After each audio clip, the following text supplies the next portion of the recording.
Praise the Lord. പ്രിയമുള്ളവരെ, വന്ദനം. വിശുദ്ധ ദൂതന്മാരും വീണുപോയ ദൂതന്മാരും ഒരേപോലെ സുന്ദരികളായ സ്ത്രീകളിൽ മോഹപരവശരാണ് എന്ന ബാബുസ്ഥാന്റെ ക്ലാസ് കേൾക്കാം. അതിനുശേഷം അതിന്റെ സംശയങ്ങൾ പരിശോധിക്കാം. അപ്പം പുത്രൻ വരുവോളം അല്ലെങ്കിൽ നെക്സ്റ്റ് ഏജ് ദൈവം ഒരു ഇടപെടൽ ഉണ്ടാകുന്നത് വരെ ഇവരുടെ ചുമതലയായിരിക്കണം ഈ ഭൂമിയെ സംരക്ഷിക്കേണ്ടത്. അതിനുവേണ്ടി ഇവരെ വിട്ടതാ. മനുഷ്യന്റെ പുത്രിമാർ സുന്ദരികളായിരുന്നു. അപ്പം ഏഞ്ചലിക് ബീയിങ്സ് ജെൻഡറിൽ അവരെല്ലാവരും ഈ മാസ്കുലിൻ ജെൻഡറാണ്. മാസ്കുലിൻ ജെൻഡറാണ്. അപ്പം ഇവർക്ക് ഈ പെമ്പിള്ളാരെ കണ്ടപ്പം ഇവന്മാരുടെ ആഫീസിൽ നിന്ന് ജോലി ചെയ്യേണ്ടതിന് പകരം ഈ പെണ്ണുങ്ങളുടെ പുറകെ പോയി. അപ്പോ ഏഞ്ചലിക് ബീങ്സ് എല്ലാം മാസ്കുലിൻ ജെൻഡറാ. ഏഞ്ചൽസിൽ ഫെമിലിൻ ജെൻഡർ ഇല്ല. ആ ഫോളൻ ഏഞ്ചലിനെ സംബന്ധിച്ചോളം ഏറ്റവും അട്രാക്ഷൻ, അവർക്ക് പ്ലീസിങ് ഈ ഫെമിനിൻ ജെൻഡറിന്റെ എന്തുവാ ആ ഫെമിനിൻ പാർട്ട് ഓഫ് ഇറ്റ് ആണ് അവർക്ക് അട്രാക്ഷൻ എന്ന് പറയുന്നത്. ഈവിൾ സ്പിരിറ്റ്സിന് എപ്പോഴും അട്രാക്ഷൻ ഉണ്ട് സ്ത്രീകളുടെ മുടിയുടെ മേൽ. ബാബുസ്ഥാന്റെ ക്ലാസ് സംബന്ധിച്ച് 2 എപ്പിസോഡുകൾ ഇതിനു മുൻപ് പബ്ലിഷ് ചെയ്തത് ഈ ചാനലിൽ തന്നെ ഉണ്ട്. കാര്യങ്ങൾ പൂർണ്ണമായി അറിയുവാൻ അതും കാണണം എന്ന് അഭ്യർത്ഥിക്കുന്നു. ഇനി നമുക്ക് ഇപ്പോൾ കണ്ട വീഡിയോ സംബന്ധിച്ച കാര്യങ്ങൾ ഇനി പറയുന്ന പോയിന്റുകളാണ് കേന്ദ്രീകരിച്ചിരിക്കുന്നത്. പോയിന്റുകൾ 2ആയി തിരിച്ചിട്ടുണ്ട്: സ്ക്രിപ്ചറൽ ആൻഡ് സെക്യുലർ.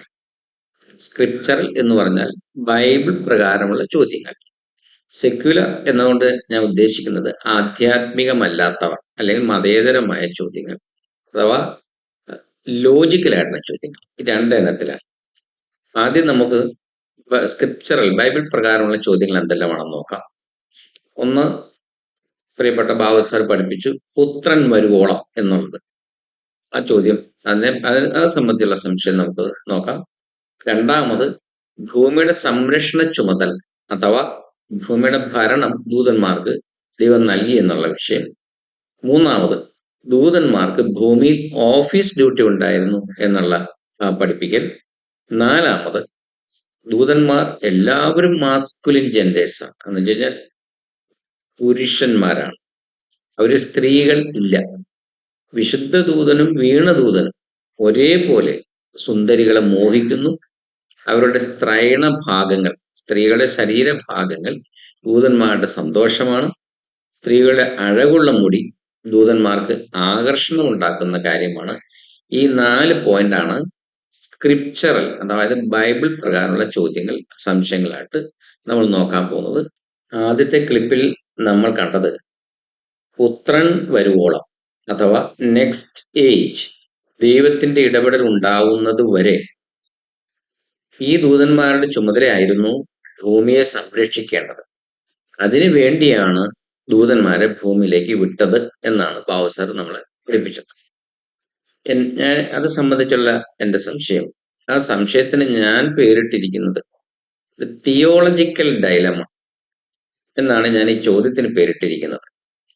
വിനയപൂർവ്വം ഞാൻ ബാബു സാറിനോട് ചോദിക്കുകയാണ്, സാറേ, പുത്രൻ വരുവോളം എന്നങ്ങ് ഈ പറയുന്ന പുത്രനായ യേശുക്രിസ്തുവിന്റെ ഏത് വരവിനെ കുറിച്ചാണ്? അത് 2000 വർഷങ്ങൾക്ക് മുൻപ് യേശുക്രിസ്തു ഈ ഭൂമിയിൽ കന്യക മറിയാമിൽ നിന്നും മനുഷ്യനായി പിറന്ന ആ 1ാമത്തെ വരവാണോ, അതോ സഭയുടെ ഉത്പ്രാവണത്തിനും ഹർമഗദ്ദോൻ യുദ്ധത്തിനു ശേഷം ഇനി വരാനിരിക്കുന്ന ഭൂമിയിലെ 1000 വർഷത്തെ വാഴ്ചയ്ക്കായുള്ള ക്രിസ്തുവിന്റെ 2ാമത്തെ വരവാണോ? ഇതിലേത് വരവിനെ കുറിച്ചാണ് സാറേ അങ്ങ് ഈ പറയുന്നത്? ഈ പറയുന്ന ദൂതന്മാരുടെ ഭരണം ഏത് കാലഘട്ടത്തെ കുറിച്ചാണെന്ന് അറിയാൻ ആഗ്രഹിക്കുന്നു. സാറിന്റെ ഈ ക്ലാസ് കേൾവിക്കാരിൽ വലിയൊരു അവ്യക്തത ഉണ്ടാക്കുന്നുണ്ട് ബാബു സാറേ. അതുകൊണ്ട് ഇതൊന്ന് വ്യക്തമാക്കി തരണം എന്ന് അഭ്യർത്ഥിക്കുന്നു. ബൈബിൾ സംബന്ധമായ ചോദ്യങ്ങളിലെ 2ാമത്തെ ഇനം ഭൂമിയുടെ സംരക്ഷണ ചുമതല. പുത്രൻ വരുവോളം ഭൂമിയുടെ ഭരണം ദൂതന്മാർക്കായിരുന്നു എന്ന ബാബുസാറിന്റെ പഠനം ഏത് ബൈബിൾ വാക്യങ്ങളെ അടിസ്ഥാനമാക്കിയാണ് പ്രിയപ്പെട്ട ബാബുസാറെ അതൊന്ന് വ്യക്തമാക്കണമെന്ന് അപേക്ഷിക്കും. നമ്മൾ ഉൽപ്പത്തി പുസ്തകം 1:26 നോക്കുമ്പോൾ അവിടെ ഇങ്ങനെയാണ് കാണുന്നത്: അനന്തരം ദൈവം, നാം നമ്മുടെ സ്വരൂപത്തിൽ നമ്മുടെ സാദൃശ്യപ്രകാരം മനുഷ്യനെ ഉണ്ടാക്കുക, അവർ സമുദ്രത്തിലുള്ള മത്സ്യത്തിന്മേലും ആകാശത്തിലുള്ള പർവ്വജാതിയിന്മേലും മൃഗങ്ങളിന്മേലും സർവ്വഭൂമിയിന്മേലും ഭൂമിയിൽ ഇഴയുന്ന എല്ലാ ഇഴജാതിയിന്മേലും വാഴട്ടെ എന്ന് കൽപ്പിച്ചു എന്നാണ് ഉൽപ്പത്തി പുസ്തകം 1:26 കാണുന്നത്. അവർ ഭൂമിയിൽ ഇഴയുന്ന എല്ലാ ഇഴജാതിയിന്മേലും, സമുദ്രത്തിലുള്ള മത്സ്യത്തിന്മേലും ആകാശത്തിലുള്ള പർവ്വജാതിയിന്മേലും മൃഗങ്ങളിന്മേലും എല്ലാം വാഴ്ച മനുഷ്യനാണ് ദൈവം കൊടുത്തിരിക്കുന്നത്. ഇനി സങ്കീർത്തനം 8:6 നോക്കുമ്പോൾ, നിന്റെ കൈയുടെ പ്രവൃത്തികൾക്ക് നീ അവനെ അധിപതിയാക്കി സകലത്തെയും അവന്റെ കാൽ കീഴാക്കിയിരിക്കുന്നു എന്ന് എഴുതിയിരിക്കുന്നു. ഈ രണ്ട് വാക്യങ്ങളിലും ഈ ഭൂമിയിലെ ഭരണം അത് മനുഷ്യനെയാണ് ദൈവം ഏൽപ്പിച്ചെന്ന് കാണാം. ഇനി ഭാവി ലോകത്തെക്കുറിച്ച് നമുക്ക് നോക്കാം. എബ്രായർ 2:5, നാം പ്രസ്താവിക്കുന്ന ഭാവി ലോകത്തെ അവൻ ദൂതന്മാർക്കല്ലല്ലോ കീഴ്പ്പെടുത്തിയത് എന്ന് പ്രത്യേകം എഴുതിയിട്ടുണ്ട്. അപ്പൊ ഈ ലോകത്തിലും വരുവാനുള്ള ലോകത്തിലും ദൂതന്മാർക്ക് ഒരു ഭരണമുള്ളതായി കാണുന്നില്ല, ബൈബിളിൽ കാണുന്നില്ല. ഇനി മത്തായിയുടെ സുവിശേഷം 28:18 നോക്കുമ്പോൾ യേശുക്രിസ്തു തന്നെ എന്താ പറഞ്ഞിരിക്കുന്നത്? യേശു അടുത്തു ചെന്നു, സ്വർഗത്തിലും ഭൂമിയിലും സകല അധികാരവും എനിക്ക് നൽകപ്പെട്ടിരിക്കുന്നു യേശുക്രിസ്തു പറഞ്ഞു. ഏത് വാക്യം അനുസരിച്ചാണ് ബാബു സാറെ അങ്ങ് പഠിപ്പിച്ചത് എന്നുള്ളത് ദയവായിട്ടൊന്ന് പറഞ്ഞു തരണമെന്ന് താഴ്മയായിട്ട് അപേക്ഷിക്കുക. മൂന്നാമത്തെ സ്ക്രിപ്ചറൽ ക്വസ്റ്റ്യൻ, അതായത് ബാബു സാർ പഠിപ്പിച്ചു ദൂതന്മാർക്ക് ഭൂമിയിൽ ഓഫീസ് ഡ്യൂട്ടി ഉണ്ടായിരുന്നു. അവരത് ആ ഉത്തരവാദിത്തം നിറവേറ്റാതെയാണ് സുന്ദരി പെൺകുട്ടിയുടെ പിറകെ പോയതെന്നാണ് ബാബു സാറ് പഠിപ്പിച്ചത്. ബഹുമാനപ്പെട്ട സാർ, ദൂതന്മാർക്ക് ഭൂമിയിൽ ഒരു ഓഫീസ് ഉണ്ടായിരുന്നോ? ദൈവം ഏൽപ്പിച്ച ഉത്തരവാദിത്തം മറന്ന് ഈ ഏഞ്ചലിക് ബീയിങ്സ് പെണ്ണുങ്ങളുടെ പിറകെ പോയി എന്നോ? ഉൽപ്പത്തി മുതൽ വെളിപ്പാട് വരെയുള്ള വിശുദ്ധ വേദപുസ്തകത്തിലെ 66 പുസ്തകങ്ങളിൽ എവിടെയാണ് സാറേ അങ്ങനെ പറഞ്ഞിരിക്കുന്നത്? ആ കാര്യം ഒന്ന് പറഞ്ഞു തരണമെന്ന് വിനയപൂർവ്വം അഭ്യർത്ഥിക്കുന്നു. സംശയമാണ്. ഇതിന് തലക്കെട്ട് കൊടുത്തിരിക്കുന്നത് ദൈവം ആത്മാവാണ്, ദൂതന്മാരും ആത്മാവാണ്. അപ്പോൾ ആത്മാക്കൾക്ക് ആണും പെണ്ണുമുണ്ടോ എന്ന തലക്കെട്ടാണ് ഇതിന് നൽകുന്നത്. ബാബു സാറ് പഠിപ്പിക്കുന്നത് ദൂതന്മാർ ആത്മാക്കളാണ്, ഏഞ്ചലിക് ബീയിങ്സ്. ജെൻഡർലി അവരെല്ലാവരും മാസ്കുലിൻ ജെൻഡർ, അത് പുരുഷന്മാരാണ്, പുരുഷ ലൈംഗിക അവയവങ്ങളുള്ള പുരുഷന്മാരാണ്. അവർ സുന്ദരികളായ സ്ത്രീകളെ കണ്ടപ്പോൾ മോഹിച്ച് ആ സുന്ദരികളുടെ പിറകെ പോയി എന്നാണ് ബാബു സാർ പഠിപ്പിക്കുന്നത്. ഒരു സംശയം ചോദിക്കട്ടെ ബാബു സാറേ, ദൈവം ആത്മാവാണ്, ദൈവത്തെ പിതാവെന്ന് പുല്ലിംഗ പദം കൊണ്ട് വിളിക്കുന്നു. അതുകൊണ്ട് പിതാവാം ദൈവം പുരുഷനാണോ? പുനരുത്ഥാനം പ്രാപിക്കുന്ന, ഇനി ഭാവിയിൽ പുനരുത്ഥാനം പ്രാപിക്കുന്ന ആത്മശരീരികളായ മനുഷ്യർ ആണോ പെണ്ണോ സാർ? പുനരുത്ഥാനം പ്രാപിക്കുന്ന പുരുഷന്മാർ പുരുഷന്മാരായി, സ്ത്രീകൾ സ്ത്രീകളായും തന്നെ കാണപ്പെടുമോ സാർ? ഈ സംശയം ഒന്ന് ദൂരീകരിക്കണമെന്നാണ് എൻ്റെ അപേക്ഷ. സ്ക്രിപ്ചറൽ അഥവാ ബൈബിൾ പ്രകാരമുള്ള ചോദ്യങ്ങളിൽ ഇനി 4ാമത്തെ ചോദ്യമാണ് ചോദിക്കുന്നത്. ദൂതന്മാർ പുരുഷന്മാരാണ്, അവർ സ്ത്രീകൾ ഇല്ല. വിശുദ്ധ ദൂതനും വീണദൂതനും ഒരേപോലെ സുന്ദരികളെ മോഹിക്കുന്നു. അവരുടെ സ്ത്രൈണ ഭാഗങ്ങൾ, അതായത് സ്ത്രീ ശരീര ഭാഗങ്ങൾ ദൂതന്മാരുടെ സന്തോഷമാണ്. സ്ത്രീകളുടെ അഴകുള്ള മുടി ദൂതന്മാർക്ക് ആകർഷണമുണ്ടാക്കുന്ന കാര്യം. ഈ കാര്യം പരിശോധിക്കുമ്പോൾ ദൂതന്മാരുടെ ശാരീരിക പ്രത്യേകത എന്ത്? മനുഷ്യനും ദൂതനും തമ്മിലുള്ള ശാരീരികമായ വ്യത്യസ്തത, ഓണ്ടോളജിക്കൽ ഡിഫറൻസ് എന്ത്? അതായത് മനുഷ്യ സ്ത്രീയോട് ദൂതന് മോഹം ഉണ്ടാകത്തക്ക രീതിയിലുള്ള ഒരു ശരീരമാണോ വീണദൂതനായാലും വീഴാത്ത ദൂതനായാലും, വീണദൂതനായാലും വിശുദ്ധ ദൂതനായാലും? ഇവിടെ ശാരീരിക പ്രത്യേകത, മനുഷ്യരോട് ആകർഷണം, സുന്ദരികളായ സ്ത്രീകളെ കണ്ടാൽ ആകർഷണം തോന്നുന്ന ഒരു ശരീരമാണോ അവർക്കുള്ളത്? ബൈബിൾ എന്ത് പറയുന്നു എന്ന് നമുക്ക് നോക്കാം. ഈ ചോദ്യത്തിന് ഓണ്ടോളജിക്കൽ ഡിഫറൻസ്, ശാരീരികമായ വ്യത്യസ്തത എന്നാണ് ഞാൻ പേര് കൊടുക്കുന്നത്. മനുഷ്യ ശരീരവും ദൂത ശരീരവും 2 വ്യത്യസ്ത ശരീരങ്ങളാണ്. പരസ്പരം ഒരു മോഹവും തോന്നുന്ന, ആകർഷണം തോന്നുന്ന ശരീരങ്ങളല്ല. അതായത് ഓണ്ടോളജിക്കൽ ഡിഫറൻസ് ഉണ്ട്. രണ്ട് വ്യത്യസ്ത ശരീരങ്ങളാണ്. ബൈബിൾ വാക്യങ്ങളിലൂടെ വളരെ വ്യക്തമായി നമുക്ക് മനസ്സിലാക്കാം. നമുക്ക് ആ വാക്യങ്ങൾ നോക്കാം. എബ്രായർ 1:14 ദൂതന്മാരെ കുറിച്ച് പറഞ്ഞിരിക്കുന്നത് അവർ സ്പിരിറ്റ്സ് അഥവാ ആത്മാക്കൾ ആണെന്ന്. നമുക്ക് വാക്യം എങ്ങനെയാണത്? അവരൊക്കെയും രക്ഷ പ്രാപിപ്പാനുള്ളവരുടെ ശുശ്രൂഷയ്ക്ക് അയക്കപ്പെടുന്ന സേവാത്മാക്കളല്ലയോ, സ്പിരിറ്റ്സ് ആണ്. രണ്ടാമത്തെ ഒരു വാക്യം 1 കൊരിന്ത്യർ 15:39-40. ഈ വാക്യങ്ങളിൽ നാം എങ്ങനെയാണ് വായിക്കുന്നത്? സകല മാംസവും ഒരുപോലെയുള്ള മാംസമല്ല, സ്വർഗീയ ശരീരങ്ങളും ഭൗമ ശരീരങ്ങളും ഉണ്ട്. എന്റെ അർത്ഥം എന്താ? സ്വർഗീയ ശരീരം, ദൂതൻ സ്വർഗീയ ശരീരമാണ്. മനുഷ്യനോ ഭൗമ ശരീരം. രണ്ട് മാംസമല്ല, രണ്ട് ശരീരം. ശരീരം തന്നെ വ്യത്യസ്തം. പിന്നെ എങ്ങനെ കലരും? എങ്ങനെ കൂടിക്കലരും? സ്വർഗീയ ശരീരത്തോട് ഈ ഭൗമിക ശരീരമായ മനുഷ്യൻ എങ്ങനെ കൂടിക്കലരും? ശരീരം തന്നെ വ്യത്യസ്തമാണ്. അതാണ് ഓണ്ടോളജിക്കൽ ഡിഫറൻസ് എന്ന് പറയുന്നത്. ഈ ലൂക്കോസ് 24:39 ആത്മാക്കൾക്ക് മാംസവുമില്ല അസ്ഥിയുമില്ല എന്ന് യേശു പറഞ്ഞിട്ടുണ്ട്. യേശു എങ്ങനെയാണ് പറഞ്ഞത്? ഞാൻ തന്നെ ആകുന്നു എന്ന് എന്റെ കയ്യും കാലും നോക്കി അറിവീൻ, എന്നെ തൊട്ടു നോക്കുവീൻ, എന്നിൽ കാണുന്നത് പോലെ ഭൂതത്തിന് മാംസവും അസ്ഥിയും ഇല്ലല്ലോ എന്ന് പറഞ്ഞു. മത്തായി 22:30 നാം എങ്ങനെ വായിക്കുന്നത്? ദൂതന്മാർ വിവാഹം കഴിക്കുന്നില്ല എന്ന് യേശു പറഞ്ഞിട്ടുണ്ട്. പുനരുത്ഥാനത്തിൽ അവർ വിവാഹം കഴിക്കുന്നില്ല, വിവാഹത്തിന് കൊടുക്കപ്പെടുന്നതുമില്ല, സ്വർഗത്തിലെ ദൂതന്മാരെ പോലെ അത്രേ ആകുന്നു. അതിന്റെ അർത്ഥം എന്താ? അവർക്ക് ലൈംഗികതയോ പ്രത്യുൽപാദനമോ വംശവർധനയോ ഉദ്ദേശിച്ചിട്ടില്ല എന്നല്ലയോ എൻ്റെ അർത്ഥം. മനുഷ്യൻ എന്ന് പറഞ്ഞാൽ പഞ്ചഭൂത നിർമ്മിതമായ ഈ സൃഷ്ടിയിൽ ഉൾപ്പെട്ടവനാണ്. അവൻ അസ്ഥിയും മാംസവും രക്തവും ഉള്ള മനുഷ്യ ശരീരമാണ്. എന്നാൽ ദൂതന്മാരുടെ ശരീരം അങ്ങനെയല്ല. ദൂതന്മാർ ആത്മാക്കളാണ്. ദൂതന്മാർ പഞ്ചഭൂത നിർമ്മിതം ഇല്ല. അവർക്ക് അസ്ഥിയും മാംസവും രക്തവും ഇല്ല. അവർക്ക് പ്രത്യുൽപാദനമില്ല, വംശവർധന ഇല്ല. അങ്ങനെയാണ് ദൈവം അവരെ സൃഷ്ടിച്ചിരിക്കുന്നത്.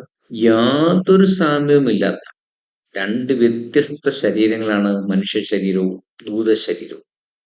ഒരു ഉദാഹരണം നോക്കാം. ഒരു കസേരയും കാറ്റും തമ്മിൽ എന്തെങ്കിലും സാമ്യമുണ്ടോ? കസേര കസേരയാണ്, കാറ്റ് കാറ്റാണ്. ഒരു സാമ്യവുമില്ല. അപ്പൊ വ്യത്യസ്തങ്ങളല്ലേ? ഇതുപോലെയുള്ള വ്യത്യാസമാണ് മനുഷ്യനും ദൂതനും തമ്മിലുള്ളത്. മനുഷ്യൻ ഭൗമികമായ ഉണ്മയാണെങ്കിൽ, അതായത് ഫിസിക്കൽ ബീയിങ് ആണെങ്കിൽ, ദൂതൻ ആത്മീയമായ ഉണ്മയാണ്, സ്പിരിച്വൽ ബീയിങ് ആണ്. സ്വർഗീയ ശരീരമുള്ള ദൂതന്മാർക്ക് ഭൗമ ശരീരമുള്ള മനുഷ്യരുടെ സൗന്ദര്യത്തോട് ജഡീകമായ ആകർഷണം തോന്നി എന്ന് വാദിക്കുന്നത് ഈ വചന സത്യങ്ങളോട് ഏതെങ്കിലും തരത്തിൽ യോജിക്കുമോ ബാബു സാറേ? ദൂതന്മാർ മനുഷ്യരൂപത്തിൽ പ്രത്യക്ഷപ്പെട്ടിട്ടുണ്ട്. അത് ദൈവഹിതപ്രകാരമാണ്, ദൈവത്തിന്റെ ആജ്ഞ അനുസരിക്കാൻ വേണ്ടിയുള്ളതാണ്. ദൂതന്മാർക്ക് പാപം ചെയ്യാനായി സ്വയം മനുഷ്യ ശരീരം സ്വീകരിക്കാൻ കഴിയുകയുമില്ല. അവർക്ക് ഭൗമ ശരീരത്തിന്റെ ജഡികമായ ഡ്രൈവ്സ് ഇല്ല. ഒരു മനുഷ്യ ശരീരത്തിന് പ്രകൃത്യാ തന്നെയുള്ള വിശപ്പ്, ദാഹം, ഉറക്കം, മരണം, അതുപോലെ ലൈംഗിക ആസക്തി, സെക്ഷൽ ഡ്രൈവ്സ് തുടങ്ങിയ ജൈവികമായ ഡ്രൈവ്സ് ദൂതന്മാർക്കില്ല. ബൈബിൾ ദൂതന്മാരെയും മനുഷ്യരെയും വ്യത്യസ്ത സ്വഭാവമുള്ള സത്തകളായി അവതരിപ്പിക്കുമ്പോൾ ദൂതന്മാർക്ക് മനുഷ്യരുടെ ജഡിക ലൈംഗിക ആഗ്രഹങ്ങൾ ഉണ്ടായിരുന്നുവെന്ന് എങ്ങനെ പറയാൻ പറ്റും സാറേ? അവർക്ക് മനുഷ്യ സ്ത്രീകളോട് കൺമോഹം ഉണ്ടായി എന്ന് എങ്ങനെ പറയാൻ കഴിയും? ബാബു സാറിന്റെ ഈ ആശയങ്ങൾ ദൂതന്മാരുടെ സ്വഭാവത്തെക്കുറിച്ചുള്ള ബൈബിളിലെ പഠിപ്പിക്കലുമായി പൊരുത്തപ്പെടുമോ സാറേ? അല്ല, ഈ ആശയം വിശുദ്ധ ദൂതന്മാരെ ബഹുമാനിക്കുന്ന തരത്തിലേക്ക് ആയിപ്പോയി എന്ന് ആരെങ്കിലും പറഞ്ഞാൽ അവർ കുറ്റം പറയാൻ കഴിയും സാർ.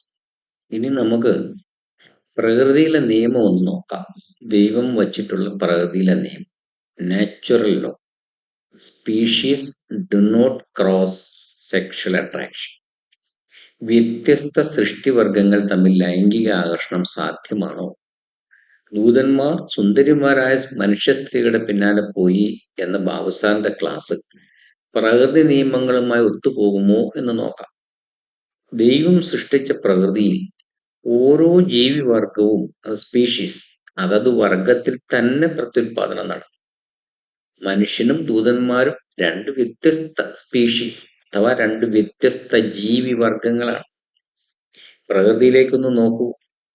ഒരു പശു എത്ര സുന്ദരിയാണെന്ന് പറഞ്ഞാലും ഒരു കൊമ്പനാനയ്ക്ക് ആ പശുവിനോട് യാതൊരുവിധ ലൈംഗിക ചോദനയും തോന്നാറില്ല.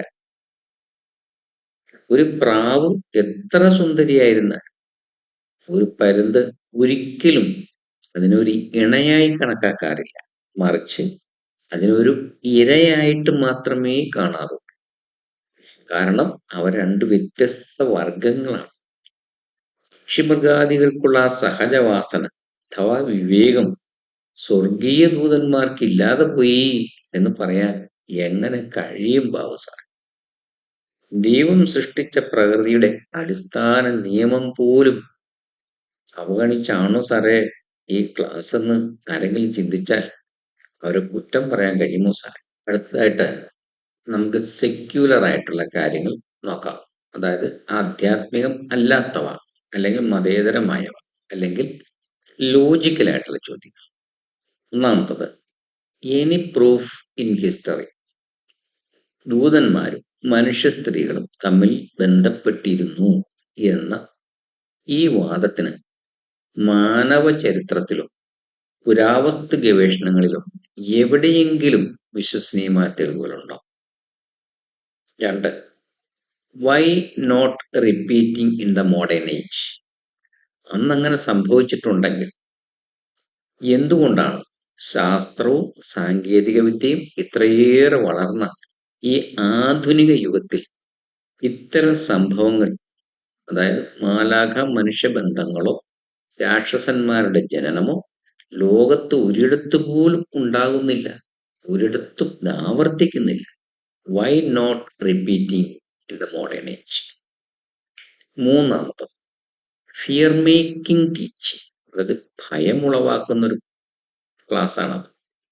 ദൈവവചനത്തിന്റെ പേരിൽ ജനങ്ങളിൽ, പ്രത്യേകിച്ച് സുന്ദരികളായ അഴകുള്ള തലമുടിയുള്ള സ്ത്രീകളിലും അവരുടെ മാതാപിതാക്കളിൽ, അവരുടെ ഭർത്താക്കന്മാരിൽ അനാവശ്യമായ ഭീതിയും കുറ്റബോധവും മാനസിക സമ്മർദ്ദവും വളർത്താൻ മാത്രമല്ലേ ബാബുസാറെ ഇത്തരം പഠിപ്പിക്കലുകൾ പോയിരിക്കൂ? 4, നെഫിലിംസ് എന്താണ് അതിന്റെ ഡെഫിനിഷൻ? എന്താണ് അതിന്റെ അർത്ഥം? ദൂതന്മാർ മനുഷ്യ സ്ത്രീകളിൽ നെഫീലിമുകളെ ജനിപ്പിച്ചു എന്നാണല്ലോ ബാബുസാർ പഠിപ്പിക്കുന്നത്. എന്നാൽ ബൈബിൾ പ്രകാരം ആരാണ് ഈ നെഫീലിമുകൾ? എന്താണ് യഥാർത്ഥത്തിൽ ഈ നെഫീലിം എന്ന വാക്കിന്റെ അർത്ഥം? അവർ ഭാവനയിലെ രാക്ഷസന്മാരാണോ, അതോ പഴയ കാലത്തുണ്ടായിരുന്ന വലിയ ശരീരപ്രതിയുള്ള അതികായന്മാരായ മനുഷ്യരാണോ? 5, have anyone seen giants or monsters?